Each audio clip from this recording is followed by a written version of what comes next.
हरिः ओम् श्रीगुरुभ्यो नमः। हरिः ఓం. సత్సంగ సభ్యులందరికీ హృదయపూర్వక నమస్కారములు. మనం జ్ఞానయోగం చివరాంకంలో ఉన్నాము. కాబట్టి మనస్సు, బుద్ధి, ఇంద్రియాలు, శరీరము అన్నీ యోగంతో నిండిపోయి ఉండాలి. అప్పుడే జ్ఞానం మన లోపల వృద్ధి చెందుతూ ఉంటుంది. ఆ స్థితిలో ఉన్నామా లేదా? నిన్నందరూ చాలా శ్రద్ధగా విన్నట్లున్నారు. అందరి అనుభవాన్ని నాకు చాలామంది వరకు షేర్ చేశారు. చాలా అద్భుతంగా ఉంది జ్ఞానయోగం అని. జ్ఞానయోగం నచ్చాలి మనకి, దానిలో శ్రద్ధ కలిగింది అంటేనే దాన్ని ఇష్టపడతాం. దాన్ని ఆచరించడానికి మనవంతు కృషి మనం చేశాము అంటే భగవంతుని అనుగ్రహం తప్పకుండా మనకి అనుభవింపచేస్తాడు. ఆశీర్వాదాలు అందుతాయి. పై చెప్పుకున్నాం కదా ఒకసారి, మన పైన సప్త మహర్షులు ఆధ్యాత్మిక తత్వాన్ని ఇవ్వటానికి ఎప్పుడూ కూడా సిద్ధంగా ఉంటారు. ఏమండి, పైకి చూశాను ఎప్పుడు కనిపించలేదే అని అంటే వాళ్ళు నీలాగా మానవ రూపంలో కనిపించరు. నీ పైన 7 గనక ఉంటే నువ్వు చచ్చూరుకుంటావు. అది కాదు ఇక్కడ చెప్పేది. దాన్ని అలా అర్థం చేసుకోకూడదు. సూక్ష్మ భావాలతోటి మనస్సు బాగా సూక్ష్మీకరించుకోవాలి. అదే జ్ఞానం అంటే. సప్త మహర్షులు వాళ్ళ దివ్యమైనటువంటి శక్తుల్ని ఆ ఆధ్యాత్మిక జ్ఞానం కోరుకునే వాళ్ళకి ఎప్పుడు ఇవ్వటానికి సిద్ధంగా ఉంటారు. వాళ్ళు అట్లా ఆనతి చేశారు. అందుకని మనకిప్పుడు భగవద్గీత అందుతుంది. ప్రపంచమంతా ఏ వైపు సాగుతుందో నిన్న మొన్న అంతా చెప్పుకున్నాం. కానీ మనం భగవద్గీతలో వినటానికి శ్రద్ధ చూపిస్తున్నాము అంటే జ్ఞానానికి అర్హత కలిగిన వాళ్ళమా కాదా? అదే మనకు తెలియాలి. దాని గురించి ఈరోజు జ్ఞానయోగాన్ని సంపూర్ణం చేస్తూ జ్ఞానయోగంలో 41వ శ్లోకాన్ని మనం ఇప్పుడు విచారణ చేసుకుందాం. చూడండి. యోగ సంన్యస్త కర్మాణం జ్ఞాన సంచిన్న సంశయం ఆత్మవంతం న కర్మాణి నిబధ్నంతి ధనంజయ. ధనంజయ, ఓ అర్జున, కర్మయోగం చేత కర్మల నుండి విడిపడినటువంటి వాడు, యోగ సన్యస్త కర్మాణం, యోగం చేత కర్మలన్నీ వదిలిపెట్టినటువంటి వాడు, జ్ఞాన సంచిన్న సంశయం, జ్ఞానం చేత సందేహాలన్నీ వదలగొట్టుకున్నటువంటి వాడు, ఆత్మవంతం కర్మాణి నిబధ్నంతి, అట్లాంటి జ్ఞాన నిష్ట కలిగినటువంటి వానిని ఏ కర్మలు బంధించవు. ఇంకన్నీ మనం కర్మల నుండి విముక్తి పొందినట్లేనండి. కర్మ బంధం అనేది మనకి ఎక్కడా కూడా నిలవకుండా బాగా జారిపోతోంది. మనకి కర్మ చేసినా మనల్ని బంధించట్లేదు, మనల్ని పీడించట్లేదు. అంటే ఎందుకని అంటే మన నుండి జారిపోతూ ఉంది. మనం యోగ కర్మసు కౌశలం అని చెప్పాడు కదా, మన కర్మలన్నీ కౌశలంగా జరిగిపోతున్నాయి. ఎందుకని అంటే కర్మయోగం బాగా అర్థమైంది. జ్ఞానం అనేది ఏమిటో నాకు అనుభూతమైంది. నా లోపల ఉన్నటువంటి జ్ఞానాన్ని బాగా రగిల్చాను నేను. ఆ జ్ఞాన నిప్పురవ చిన్నది ఎక్కడో ఉండేది. అందుకే ఈ ఉచ్ఛ్వాస నిశ్వాసలాడుతూ శరీరం కర్మ చేసుకుంటూ ఒక మానవ జన్మ వృధా జన్మలాగా ఇప్పటిదాకా బతికేశాను. నిన్న ఫోన్ చేసి ఒకళ్ళు అదే చెప్పారు. ఇన్ని సంవత్సరాలు ఈ జ్ఞానం అనేది ఉందని కూడా తెలియకుండా బతికేశాము, ఇప్పుడు ఎంత అద్భుతంగా జ్ఞానాన్ని అందిస్తున్నారు అని చెప్పేసి ఆ భగవద్గీతకు ఒక నమస్కారం. ఎంత చెప్పినా తక్కువే అని ఎంత ఆనందంగా చెప్పారు. ఆవిడ ఆనందం చూస్తే నాకు కళ్ళమ్మటి నీళ్ళు వచ్చేసినాయి ఆనందంతో. అంత ఆనందపడిపోయారు. ఇది వింటుంటే మళ్ళీ ఆవిడకి అంత ఆనందం కలుగుతుంది.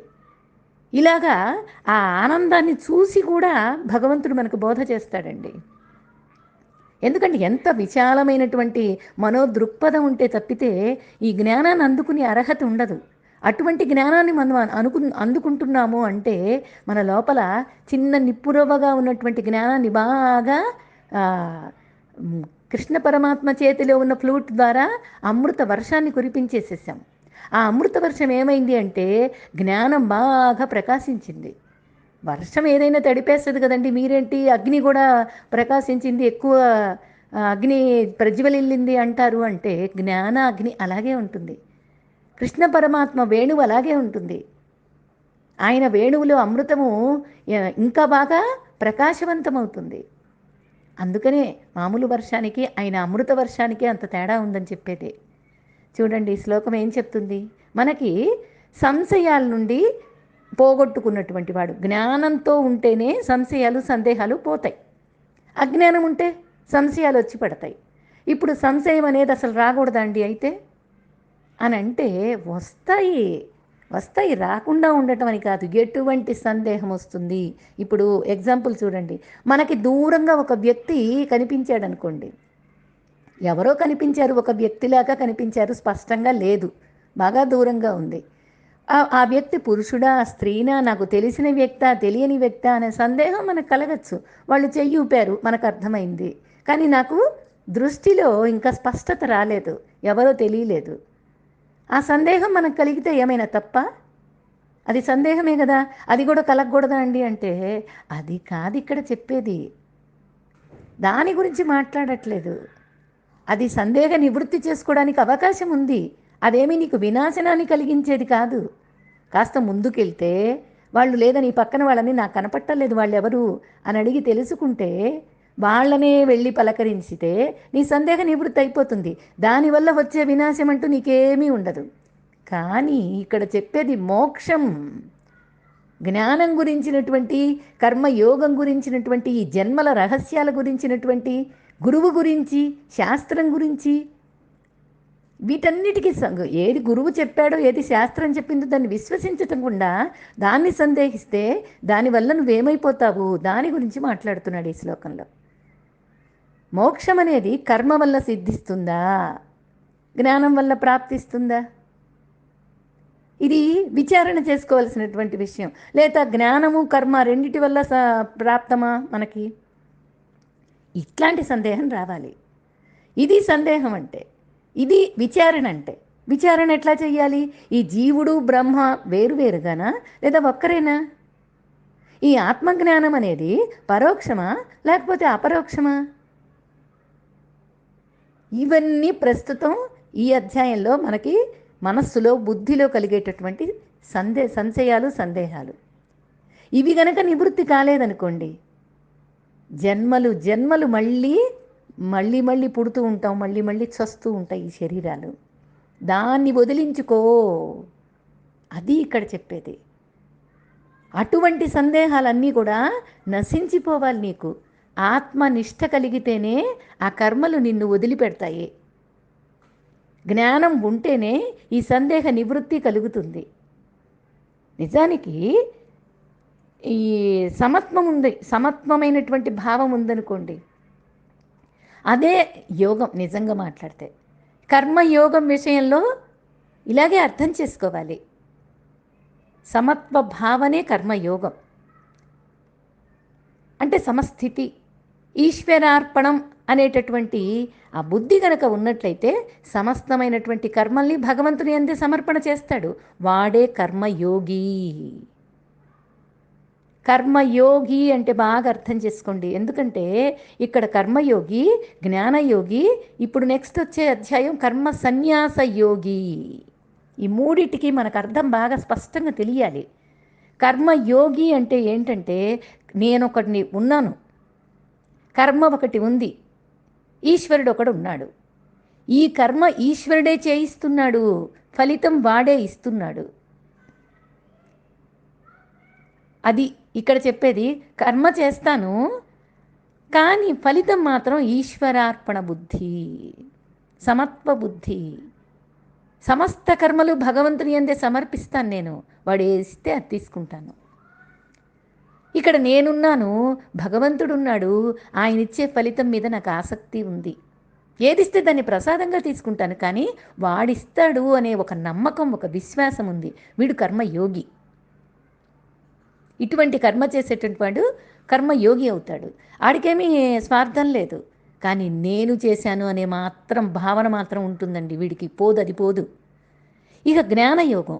జ్ఞానయోగి ఎలా ఉంటాడు? జ్ఞానయోగి ఎలా ఉంటాడు అంటే, కర్మ చేస్తాను, కానీ ఆ కర్మ చేసింది ఎవరు అంటే లోపల ఉన్నటువంటి ఒక ఆత్మ చైతన్య శక్తి ఏదో ఉందో అది చేయిస్తుంది, అది చెయ్యదు. అది చేయిస్తుంది, ఈ శరీరం చేస్తుంది, ఈ ఇంద్రియాలు చేస్తున్నాయి, ఈ మనస్సు యోచన చేస్తుంది, బుద్ధి నిర్ణయిస్తుంది, కర్మ జరిగిపోతుంది. ఇది జ్ఞాన యోగం. అలా చేసేటటువంటి వాడి బుద్ధి జ్ఞానయోగి, వాడే జ్ఞానయోగి. ఇంక కర్మ సన్యాసం గురించి నెక్స్ట్ మాట్లాడుకుందాం. దాని గురించి చక్కగా వివరణిస్తాడు భగవంతుడు. ఇక్కడ లోపల ఈ ఈ అధ్యాయంలో ఇక్కడ మనకి ఆ స్థితి గురించి మాట్లాడుకుందాం. విషయాలు లోపల ప్రేరేపిస్తున్నాయి మనస్సులో, ఇంద్రియాలు విషయాలని గుర్తిస్తున్నాయి. బాగా అర్థం చేసుకోండి. విషయాలు లోపల కదులుతున్నాయి, అవి చేద్దాము, ఇది చేద్దాము, అది కావాలి, ఇది కావాలి. బాహ్యంలో భౌతిక విషయాలన్నీ కూడా ఆలోచిస్తుంది మనస్సు. ఇంద్రియాలు కూడా ఆ విషయాలను గురించి ఆసక్తి గుర్తిస్తుంది, విషయాల్ని గుర్తిస్తుంది. కానీ ఆసక్తి మాత్రం ఆ వైపు లేకుండా ఉంది. అర్థమైంది కదా?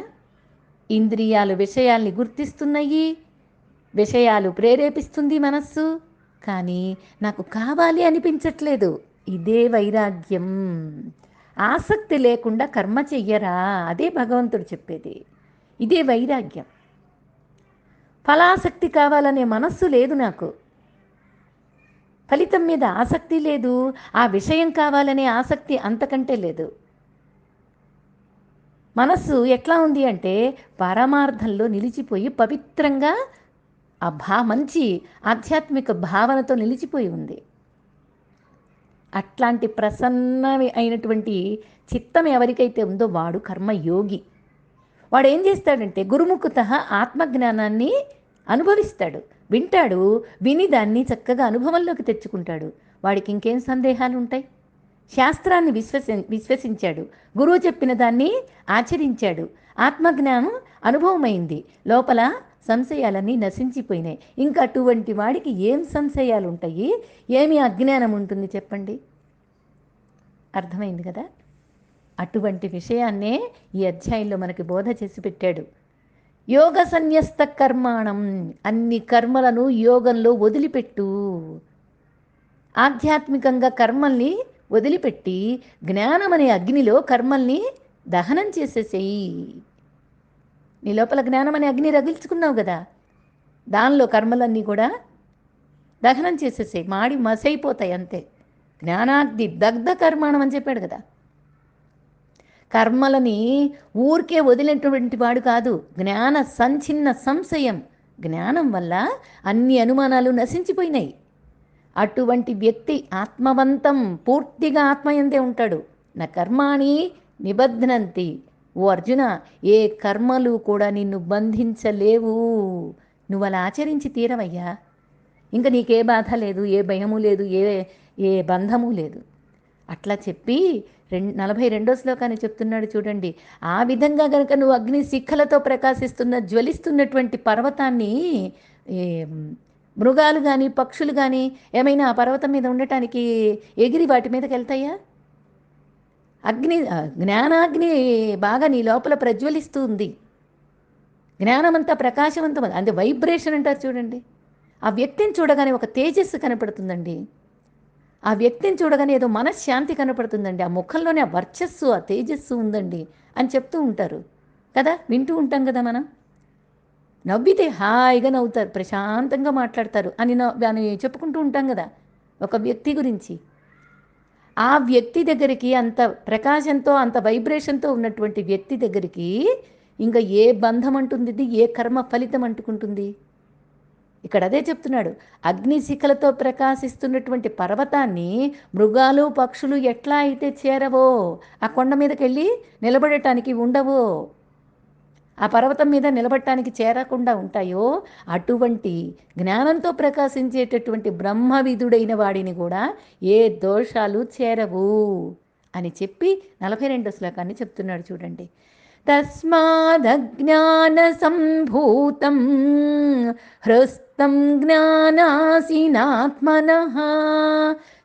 ద్వైనం సంశయం యోగం ఆతిష్టోత్తిష్ట భారత. చివరాంకానికి వచ్చేసాం. భారత, ఓ అర్జున, చూడండి, తస్మాత్, తస్మాత్ అంటూ మొదలుపెట్టాడు, అందువల్ల అంటూ మొదలుపెట్టాడు. హృస్తం అజ్ఞాన సంభూతం ఆత్మానం ఏనం.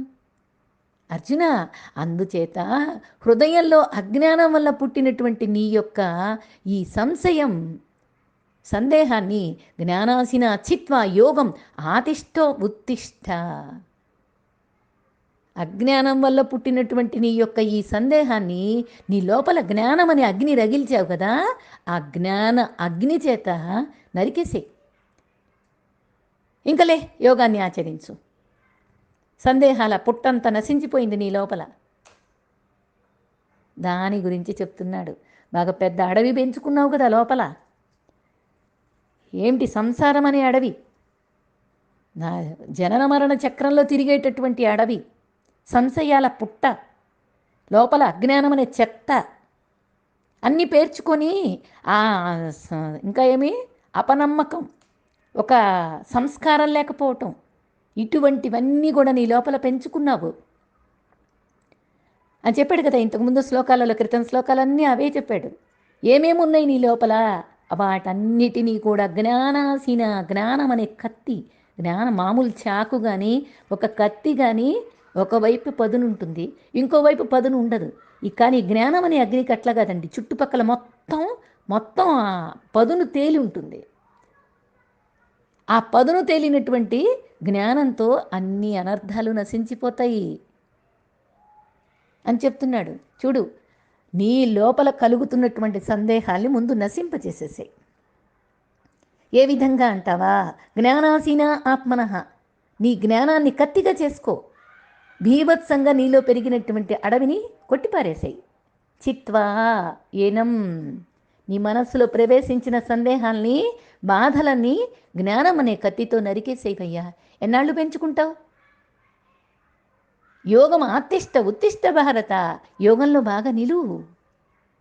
ముందు లేచి నిలబడు, కర్మ చేయటానికి ఆరంభించు.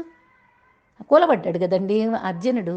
నీ యుద్ధం చెయ్యను, నాకు విజయం వద్దు, రాజ్యకాంక్ష లేదు అని చెప్పి నన్ను కూర్చున్నాడు కదా. నువ్వేం చెప్తే అది చేస్తా, నాకు మోక్షం చెప్పు అని చెప్పి కూర్చున్నాడు కదా. అందుకని ముందు లేచి నిలబడు, ఉత్తిష్ట. అర్జున, నీకు ప్రకృతి అన్ని శక్తులని తన నుండి ఇచ్చిందయ్యా. నీకు పంచభూతాలు, ప్రకృతి అంతా నీకు తన నుండి అనేక శక్తుల్ని ఇస్తే ఆ శక్తిని ఉపయోగించుకో, నీ గమ్యాన్ని చేరుకో. నీ స్వభావం కూడా అలాంటిదే. మర్చిపోయి బతుకుతున్నావు, నువ్వు మర్చిపోయి దుఃఖపడుతున్నావు అంతే. అందుకే చెప్తున్నాడు. అందుకనే ఈ అధ్యాయాన్ని జ్ఞాన కర్మ సన్యాస యోగం అని చెప్తున్నారు. కర్మలన్నిటినీ జ్ఞానంలో దగ్ధం చేసేసేయి. నువ్వు కర్మల్ని వదిలేయాల్సిన అవసరమే లేదు. జ్ఞానం ద్వారా కర్మస్థితిని మార్చుకో. అందుకనే కర్మ చేసేటప్పుడు మనసులో జ్ఞానం ఉండాలి అని పదే పదే చెప్పుకున్నాం మనం. ఈ జ్ఞానం ద్వారా కర్మ చేసేటప్పుడు మనస్సులో భావన మారిపోతుంది. అర్జునుడికి దీని నుంచి కూడా పూర్తిగా తృప్తి కలగలేదేమో, మళ్ళీ అడుగుతాడు. కర్మ సన్యాసయోగం అప్పుడు ప్రారంభం చేస్తాడు. నీ లోపల సర్వ అనర్థహేతువైనటువంటి శత్రువు బయట లేదు, దూరంగా లేదు, నీ లోపలే ఉంది, మనలోనే ఉంది. అంటే ప్రతి మనిషి బుద్ధిలో ఈ అనర్థహేతువైనటువంటి సంశయం అనేది ఉంది. అందుకని అది అజ్ఞానంగా మారిపోయి ఆ అజ్ఞానం అనేటటువంటి సంశయం ఏ రూపంలో ఉందో తెలుసా? నిజంగా మాట్లాడితే మనకే అర్థం కాకుండా ఉంది. దోషపూరితంగా ఉంది, శోకమయంగా ఉంది, జాడ్యంతో ఉంది, భ్రాంతితో కొట్టుమిట్టాడుతూ ఉంది. హృదయాన్ని ఒక భయంకర అరణ్యంగా మార్చేసుకున్నాను. పోనీ అరణ్యంగా మారిపోయిన తర్వాత అది ఎట్లా ఉంటుంది ఒకసారి ఆలోచించండి. శాఖోపశాఖలుగా విస్తరించి ఉంది. అనేకమైనటువంటి ధనేషణ, ధారేషణ, పుత్రేషణ అనేటటువంటి వృక్షాలు ఆ అడుగున వేళ్ళు ఎక్కడ దాకా పాకిపోయినాయో తెలియదు. ఆ వృక్షాలతోటి అనేక శాఖలతోటి దారులన్నీ మూసేసుకుని ఉన్నాను. ఈ సంశయం అనే దోషం చేత మార్గం తెలియకుండా పోయింది. ఎటుపోతే ఏమవుతానో ఎప్పుడు సంశయమే లోపల. అటువంటి తెలియని అజ్ఞానంలో పరిభ్రమిస్తున్నాను, ఉభయభ్రష్టుణ్ణైపోతున్నాను. ఏం చేయాలో తెలియక ఈ సంశయ అరణ్యాన్ని ముందు ఛేదించాలి. ఈ సందేహాలు అనేటటువంటి వృక్షాలని ఖండించుకోవాలి. దీనికి మామూలు ఖడ్గం సరిపోదు. ఒక కత్తి తీసుకొని బయట అన్నీ నరికేయచ్చు, కానీ ఇదంతా నీ లోపల కదా ఉంది. నీ లోపల ఉన్నదాన్ని ఏ కత్తి తీసుకొని నరుకుతావు? చిన్న సూది గుచ్చుకుంటేనే నీకు రక్తం వస్తుందే, నువ్వు ఏ కత్తి తీసుకొని వీటిని నరకగలవు?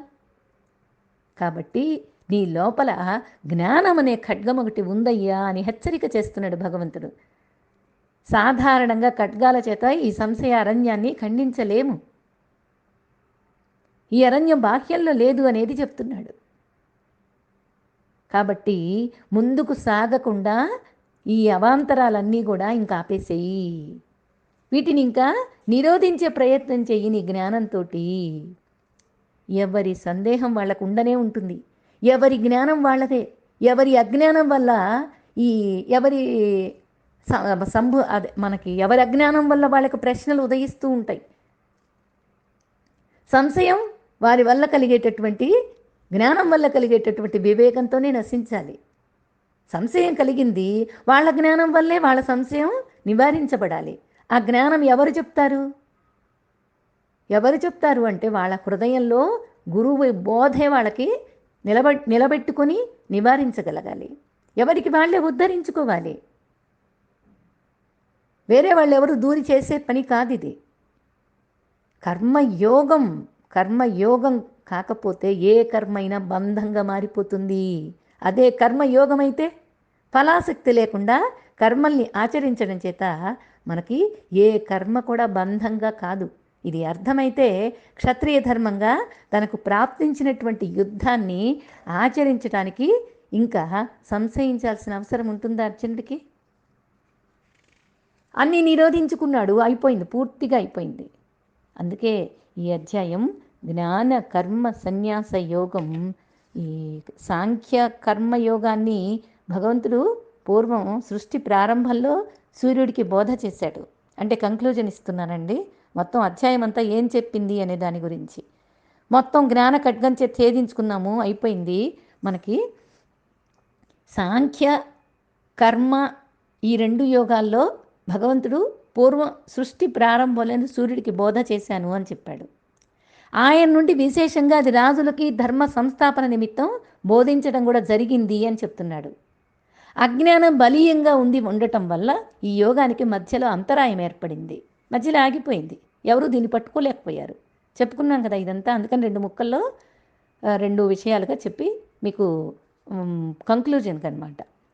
భగవంతుని జన్మలు ఎట్లాంటి వికారాన్ని కలిగించకుండా నాటకంలో పాత్రలాగా లీలగా ధరించిన వేషాలే భగవంతుని జన్మలనేవి.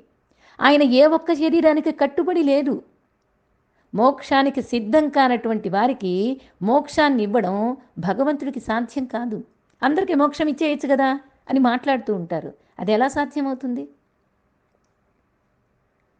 అది దీనికి బుద్ధుడే ఎగ్జాంపుల్ కూడా చెప్పుకున్నాం. శిష్యుడు అడిగాడు బుద్ధుణ్ణి, అందరికీ మోక్షం ఇయ్యచ్చు కదా స్వామి, మీరు అవతారమే అందుకు కదా వచ్చింది, ఎందుకు ఇలాగా సన్యాసి వేషాలు వేసుకొని అదే వస్త్రధారణ ఇలా చేసుకొని అన్నిటినీ వదిలేసి దేశ సంచారం చేస్తున్నారు, అందరికి ఇచ్చేయచ్చు కదా అని అడిగితే ఆ శిష్యుణ్ణి పంపించాడు.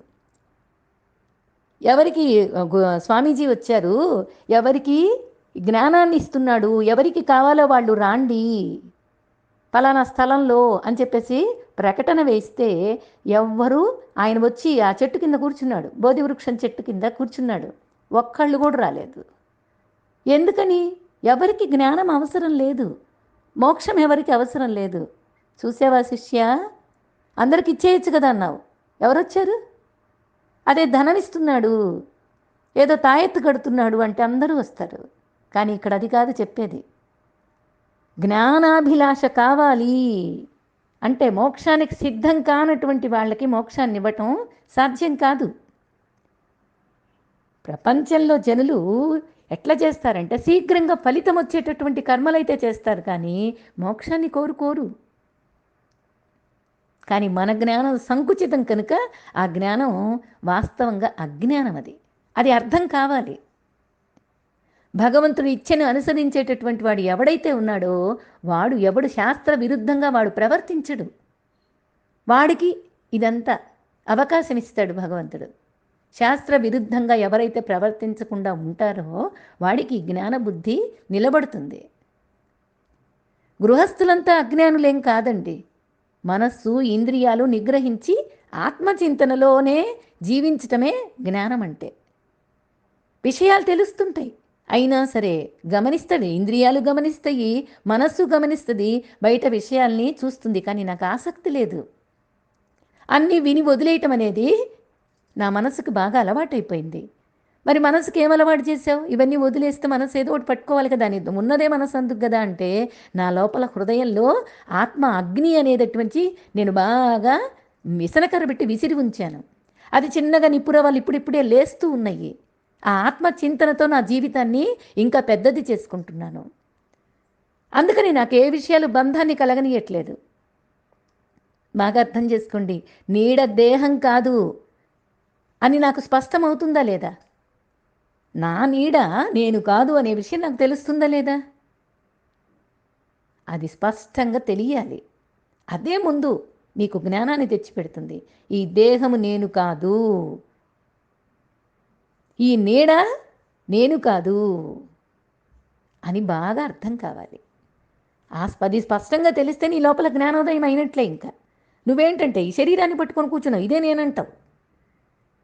మాట్లాడేటప్పుడు ఈ నేను అని చెప్పటానికి తప్పదు, కానీ ఈ నేను చెప్తున్నాను అన్నప్పుడల్లా నీ లోపల ఒక ఆత్మ జ్ఞానం అనేది తెలుస్తూ ఉండాలి. అప్పుడు బంధం లేకుండా ఉంటుంది. వ్యవహారం తప్పదు, వ్యవహార సత్యంగా కొన్ని మాటలు మాట్లాడాలి, కానీ లోపల భావన మాత్రం జ్ఞానంతో ఉండాలి. జ్ఞాన యజ్ఞమే మహాయజ్ఞం. యోగ వాసిష్టంలో వాల్మీకి మహర్షి చెప్తాడు భరద్వాజుడికి, సీత రాముడు ఈ మహాపురుషులు వీళ్ళు అంటే జ్ఞానంతో ఉన్నారు అని. జ్ఞాన పురుషులు, స్త్రీ పురుష భేదం కాదు ఇక్కడ. వాళ్ళు ఎట్లాంటి కర్మల్ని చేసినట్టు సరే జీవన్ముక్తులే అని చెప్తారు. కేవలం సద్గురువు దగ్గర జ్ఞానబోధ గ్రహిస్తే అది సార్థకమవుతుంది. కానీ అది పుస్తకాల ద్వారానో లేకపోతే పక్కన ఫ్రెండ్స్ ద్వారానో కబుర్లు చెప్పుకునేటటువంటి జ్ఞానం అని అనుకోకూడదు. వాళ్ళ దగ్గర తెలుసుకున్నటువంటిది అర్థం కాదు నీకు. గురు బోధ వల్లనే సార్థకం కావాలి, అది శాస్త్రం వల్లనే అందాలి. గురువు హృదయానికి సంబంధము ఏర్పరచుకోవాలి నువ్వు. అందుకే అప్పుడే మనకి జ్ఞానదేహం వస్తుంది. అంటే గురువు యొక్క హృదయానికి సంబంధం ఏర్పడితే మనకి జ్ఞానదేహం వస్తుంది. భగవంతుని యొక్క వాణి ఒక ప్రవాహం లాంటిది. ఆయన ఫ్లూట్ అదే ప్రవాహం. ఆ ప్రవాహాన్ని అందుకోవటానికి అంటే గురువు అనే కాలవ ఒకటి ఉంది. ఆ కాలవ ద్వారా మన హృదయంలోనికి ప్రవేశించాలి ఆ ప్రవాహం, ఆ ఫ్లూట్, ఆ అమృత వర్షం, ఆ జ్ఞానాగ్ని. ఇదంతా కూడా ఆ గురువు అనే కాలవ ద్వారా నా హృదయంలోకి ప్రవేశించాలి. అప్పుడే జ్ఞానం నా లోపల పంట పండుతుంది. దీనికి ఏం కావాలి? శ్రద్ధ, ఇంద్రియ నిగ్రహము. జ్ఞాన ప్రాప్తి కావాలంటే కుతూహలపడటం మనకి ముక్తి సాధనాలుగా ఉండాలి. జ్ఞాన ప్రాప్తికి మన ఆసక్తి చూపించాలి. మనం బాహ్య విషయాల్లో ఆసక్తి చూపించినంతగా జ్ఞానప్రాప్తి కోసం కుతూహలం ఉన్నదా లేదా ఎవరికి వాళ్ళకే విచారణ చేసుకోవాలి. మనము ముక్తి సాధన కావాలి అనుకుంటే శ్రద్ధ కావాలి, ఇంద్రియ నిగ్రహం కావాలి, జ్ఞానం అనే అగ్నిని నా లోపల బాగా వెలిగించుకోవాలి. ఇదంతా కూడా నేను మోక్షానికి సాధనకి మోక్షం పొందాలి అంటే సాధనాలు. ఇవన్నీ ఆచరించి కర్మ సన్యాసం ఏమిటో మరి ఆలోచిద్దాము, విచారణ చేసుకుందాము. ఓం తత్సత్. ఇది శ్రీమద్భగవద్గీతాసు ఉపనిషత్సు బ్రహ్మ విద్యాయాం యోగశాస్త్రే श्रीकृष्णार्जुनसंवादे ज्ञानयोगो नाम चतुर्थोऽध्यायः। हरिः ओम्। श्रीगुरुभ्यो नमः। हरिः ओम्।